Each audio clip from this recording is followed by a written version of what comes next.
Di tengah guncangan pandemi corona, ekonomi Indonesia kini mulai membaik. Bahkan pasar modal Indonesia justru mencatatkan peningkatan. Hal ini pun tak lepas dari para investor retail milenial yang semakin tertarik untuk bertransaksi di pasar modal.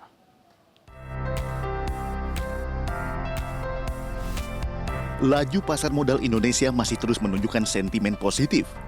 Di triwulan pertama tahun 2022, indeks harga saham gabungan atau IHSG untuk pertama kalinya menembus level baru di atas 7.000 di tengah dinamika pasar global yang dinamis. Bursa Efek Indonesia juga mencatat peningkatan jumlah investor yang kini mencapai 8,1 juta. Performa positif ini tidak lepas dari kerjasama stakeholder dan dominasi para investor muda.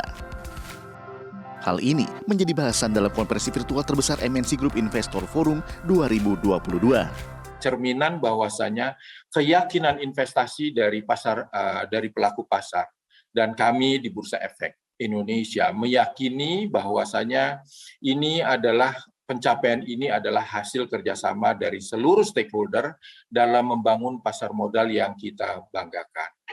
Terus kemudian yang saya lihat tadi saya catat sehat pertumbuhannya karena dominasi investor lokalnya sudah kelihatan di atas 50% dan trennya naik terus. Artinya kita sudah berdiri di atas kekuatan ekonomi domestik, investor domestik. Itu menunjukkan satu pasar modal yang sehat. Perbaikan ekonomi perlahan juga telah terjadi di berbagai daerah di tanah air. Salah satunya Provinsi Jawa Tengah. Gubernur Jateng memberikan suntikan dana 1 miliar ke 35 kabupaten dan kota se-Jawa Tengah untuk penguatan sektor UMKM. UMKM kita harus naik kelas. Maka kolaborasi inilah yang kemudian coba kita dorong. Tidak hanya kita kenalkan kepada market luar negeri, tapi juga jangan mengesampingkan market dalam negeri.